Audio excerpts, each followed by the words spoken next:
काल परवा 10वीचा निकाल लागला आणि या 10वीच्या निकालानंतर बरेचसे प्रश्न पालकांकडून असे यायला लागलेले आहेत की 10वी नंतर आता पुढं काय केलं पाहिजे. 10वी नंतर या मुलांच्या करिअर गायडन्स संदर्भात गायडन्स करणाऱ्यांकडं गायडन्स घेणाऱ्यांची गर्दी व्हायला लागलेली आहे. काही ठिकाणी तर करिअर गायडन्सचे क्लासेस आहेत आणि काही ठिकाणी पेड गायडन्स प्रोव्हाइड केला जातो.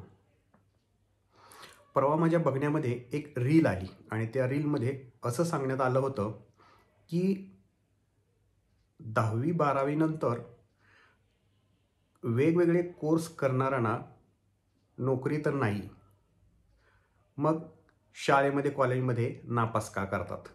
खरं तर विचार करायला लावणारा हा प्रश्न आहे की 10वी-12वीच्या विद्यार्थ्यांना नापास करून काय मिळतं. जे विद्यार्थी पास होतात त्यांना तर काहीच मिळत नाही हे त्यांना पण समजतं आणि जे नापास झालेत त्यांना पण समजतंय. म्हणजे ही गेम सुरू आहे. नेमकं करिअर कशात आहे तर करिअर आहे व्यावसायिक शिक्षणामध्ये, प्रॅक्टिकल शिक्षणामध्ये. करिअर अशाच ठिकाणी आहे की माणसाला खरंच गरज आहे ज्या गोष्टीची त्याचं शिक्षण घेणं अतिशय महत्त्वाचं आहे.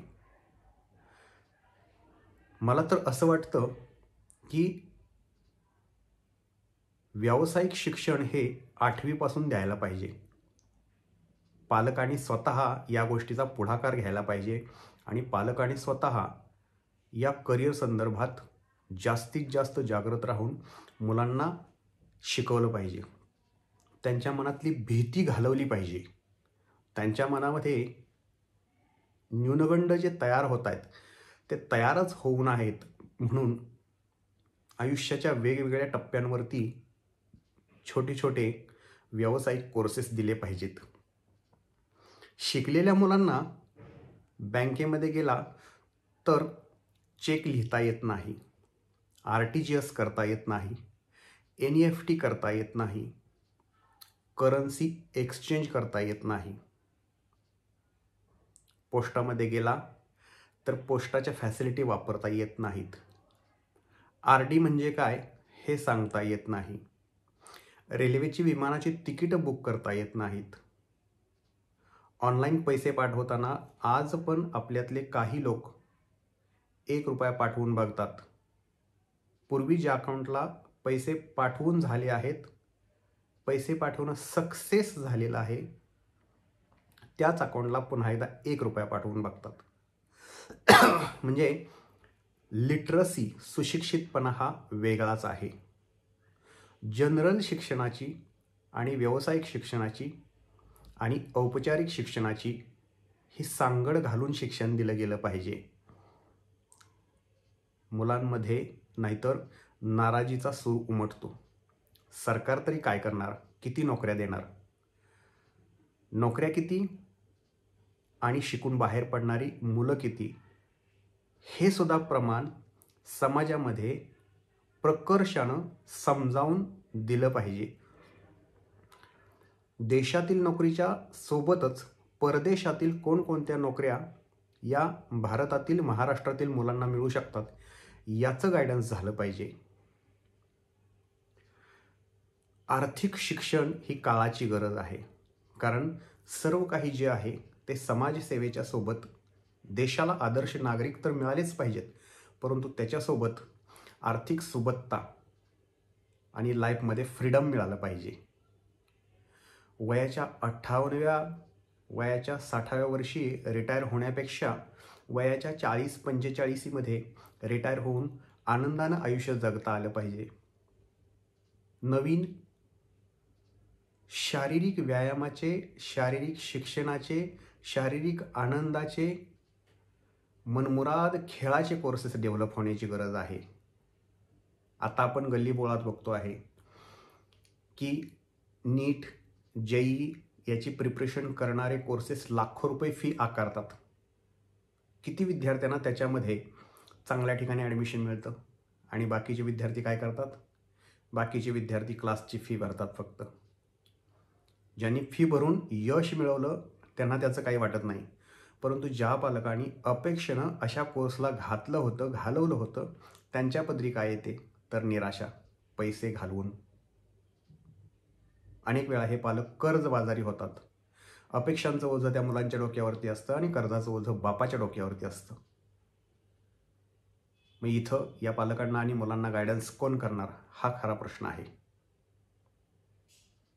वास्तवाचं भान ठेवून UPSC MPSC करणाऱ्या मुलांना माझं वैयक्तिक मत असं आहे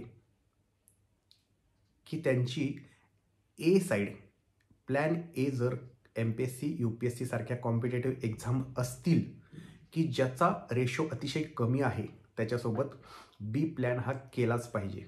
परंतु मोटिवेशनल स्पीकर आपल्याला त्यांना असं समजावतात की बाकीचे दोर कापून टाका. सगळ्यांसाठी ही म्हण हे वाक्य लागू पडत नाही, हे सिद्ध झालेलं आहे. आणि ते पण सिद्ध झालेलं आहे की बाकीचे दोर कापून टाकल्याशिवाय ते घडत नाही आहे. परंतु मार्गदर्शनाचा अभाव नक्कीच येतो. जी मुलं 5वी पासून पूर्णतः तयार आहेत, 5वी पासून जे गांभीर्यानं अभ्यास करत आहेत त्यांना कदाचित यश मिळतं. पण जी मुलं ऐन टायमाला शेवटच्या 2-3 वर्षामध्ये अभ्यास करतात त्यांना हेच मोटिवेशन कदाचित बिघडायला पण लावतंय. आपण मोटिवेशन केलं नाही पाहिजे या मताचा मी नाही आहे, पण मोटिवेशनसोबत वास्तवाचं भान ठेवण्याचं पण आपण एज्युकेशन दिलं पाहिजे. सर्व शिक्षणाचं ध्येय काय आहे तर आदर्श माणूस घडवणं, आदर्श नागरिक घडवणं. जो खरंच विचारानं, कर्जानं गांजलेला आहे, दबलेला आहे, त्याच्या शिक्षणाचं, त्याच्या आर्थिक परिस्थितीचं भान कोण राखणार. या शिक्षणाची खरं तर गरज आहे. म्हणजे वास्तवात जगण्याची गरज आहे. आणि आपल्या शिक्षणाचा, आपल्या पैशाचा, आपल्या परिस्थितीचा उपयोग हा समाजाला झाला पाहिजे ही जाणीव या लोकांमध्ये करून देणं गरजेचं आहे. मोठे झालेल्या माणसांनी आपल्यासोबतच्या छोट्या माणसांना वर घेण्यासाठीची शिडी तयार केली पाहिजे. मोठ्या झालेल्या लोकांनी आपल्यासारख्या छोट्या माणसाला वर कसं यायचं याचं वास्तवाचं मार्गदर्शन आणि आर्थिक मदत केली पाहिजे. असं घडताना दिसत नाही. आणि म्हणून शिक्षण हे नेमकं कुणीकडे चाललं आहे याची विचार करण्याची गरज आहे. आणि नुसतं सरकारनं विचार करून गरजेचं नाही, ते समाजानंही लक्षात घेतलं पाहिजे की काही गोष्टीला मर्यादाही पडतात. नुसतं दुसऱ्यावर ओझं ढकलून चालणार नाही. आपण सुद्धा जागृत असलं पाहिजे, आपण सुद्धा वास्तवात असलं पाहिजे, आपण सुद्धा व्यावसायिकतेवरती, आर्थिकतेवरती आणि वास्तवतेवरती जगलं पाहिजे, भर दिला पाहिजे. आणि म्हणून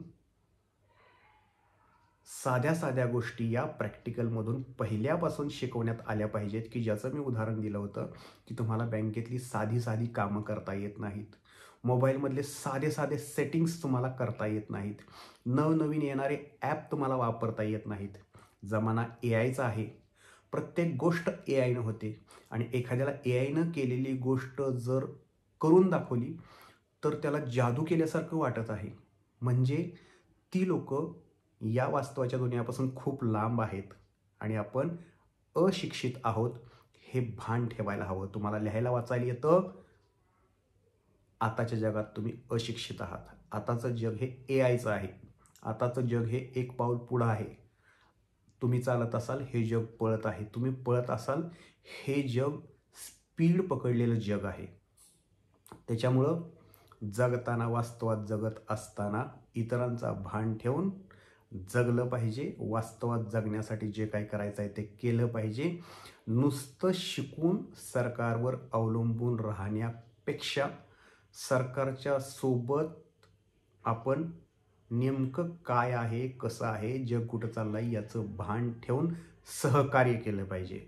अशा पद्धतीनं हा व्हिडिओ मी इथंच संपवत आहे. जर मी खरं बोललो असेल तर एक लाईक करा या व्हिडिओला आणि हा व्हिडिओ शेअर करा. मित्रांनो, जनरली बोललेलो आहे मी.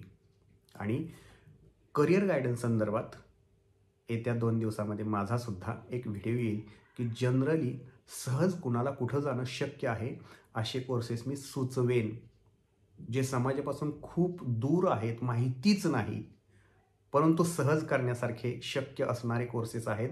खर्च परवडणारा आहे. काही कोर्सेस घरी बसून करता येण्यासारखे आहेत.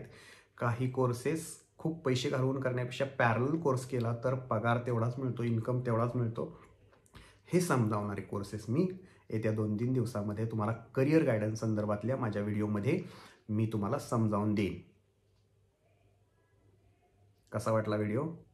एक लाईक, एक शेअर आणि पटकन हा चॅनल सबस्क्राईब करा.